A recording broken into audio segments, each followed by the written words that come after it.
The new Transporter can be ordered in January, and there is huge news and reasons why you should buy it. I know I do get excited about these new van releases, but this one is exceptional. This will change opinion and certainly help sales. Let's get straight into it. Now, firstly, this is not the T7 Transporter, it is the new Transporter.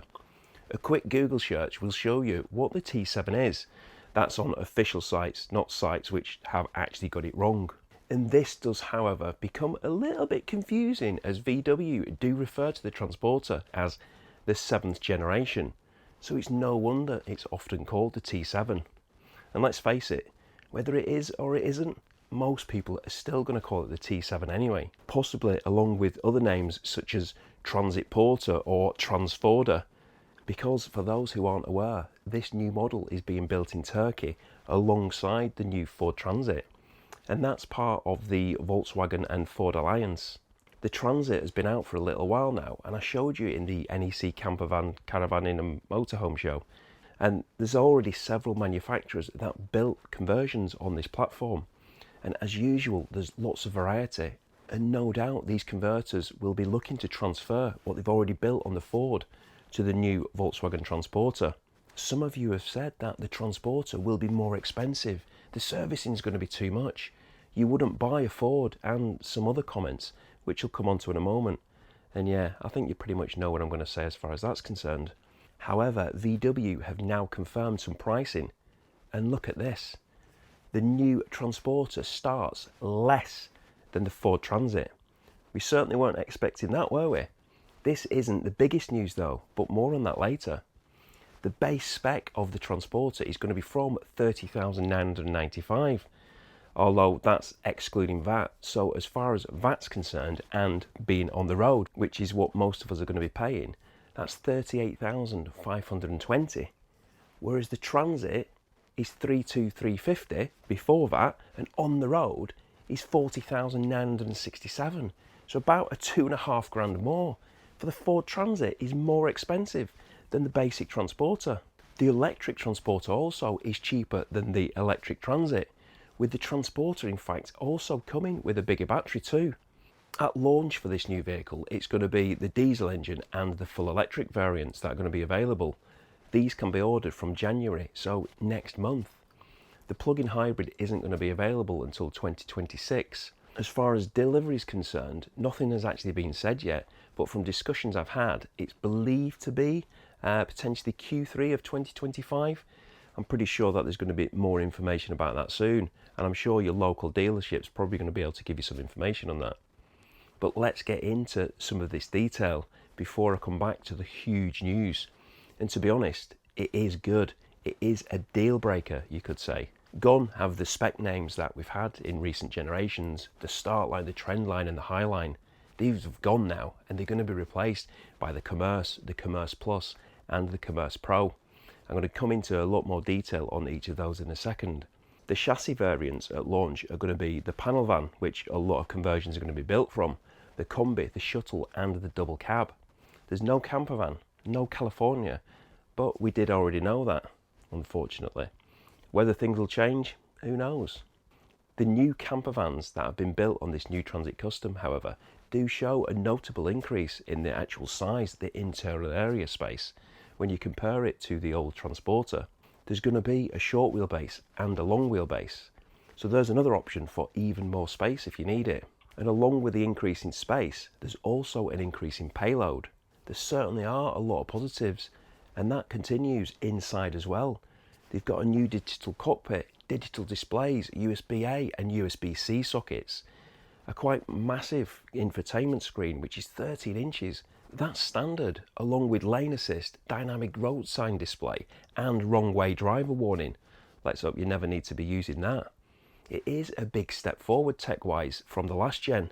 Certainly is from my T6, which I just had a little bit of an accident in, so look out in a few videos time to find out what happened there. Ouch. Anyway, let's go through some of these various specs. I'm going to have to read this because there's quite a lot of different specs on here, and I certainly don't want to be getting it wrong. So we start with what they notify, what they say as the panel van Commerce TDI. So this has got 16-inch steel wheels, LED headlights and separate LED daytime running lights. Perfect. We're finally going to be able to see with the standard headlights. Sorry Volkswagen, but the old candles were absolutely dreadful. You've got the black grained bumpers front and rear, so similar to the start line of old. Do watch out for that when you're looking at conversions. Remember, the base van can have a massive difference in price from the base spec to the higher spec, so always look for that if you're looking at second hand. You know, if you're buying a high line, it should be more expensive than the start line when you're starting out. 10 grand difference, remember, from the 5-speed manual start line to the 7-speed DSG high line, about 10 grand, so do keep that in mind. Anyway, I'm going off. So we've got power adjustable and separately heated exterior mirrors. We've got rear wing doors, barn doors. I'm sure we'll be able to upgrade that to a tailgate.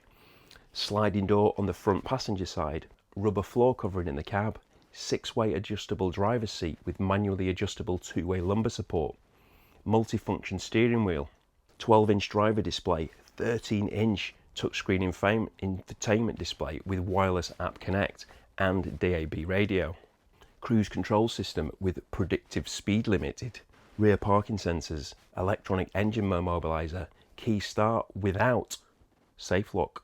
And then in addition, the Commerce Plus, again on the TDI, you've got the body coded bumpers in the front and the rear, body coloured exterior mirror housings and door handles, steel spare wheel, leatherette wrapped multifunction steering wheel, parking sensors front and rear, rear view camera, mud flaps in front and rear, keyless start with safe lock, anti-theft alarm system, interior monitoring, backup horn and towing protection. So you can see you're actually getting quite a bit more for the Commerce Plus. There is genuinely a step up there, so do be looking out for that on your conversions. And then we come on to the Commerce Pro, again on the TDI. You've got 16-inch silver alloy wheels, Montreal, exterior mirrors, power adjustable, heated and power folding, heated seats, individually controllable, single zone air conditioning system with automatic control in the cab, wireless mobile phone charging, additional USB-C charging ports, adaptive cruise control system with predictive speed limiter, including traffic jam assist on automatic gearboxes. You've got blind spot assist and exit warning system, laminated windshield made of heat reflecting glass, which is heated. You've got 3 additional super bright LED lights in the load compartment, 12 volt outlet on D pillar at the bottom, rear right. So then we come on to the electric vehicles, because the electric vehicles are going to have different spec to that as well. So for the Commerce Plus battery electric vehicle, you've got heated seats, individually controllable, single zone air conditioning, heat pump, electric auxiliary heater, tyre mobility kit in lieu of spare wheel, and then all season tyres. And then if you're going for the Commerce Pro battery electric vehicle, you've got the leatherette wrapped multifunction steering wheel, heat pump, electric auxiliary heater, tyre mobility kit, and the all season tyres. And looking at these specs here, as I just kind of alluded to, going from the Commerce to the Commerce Plus, there's actually getting quite a bit more spec in that. So do be aware of that. So when you are looking at these converted vans, when they do come out, I know a lot of manufacturers are going to be trying to produce a lower priced vehicle, a lower entry point. As we saw at the NEC show, transit conversions, there was a couple of companies who were desperate to try and get that price down to under £60,000, which is not bad, as I've just shown that, you know, the base vehicle's around 40 grand, and they've just got it below that £60,000 for an NCC approved conversion. So do be looking out for these specs when you are looking at it. You know, if you are wanting the heated seats and the rear view camera and things such as that, make sure that the spec which you're going to be looking at does actually include that.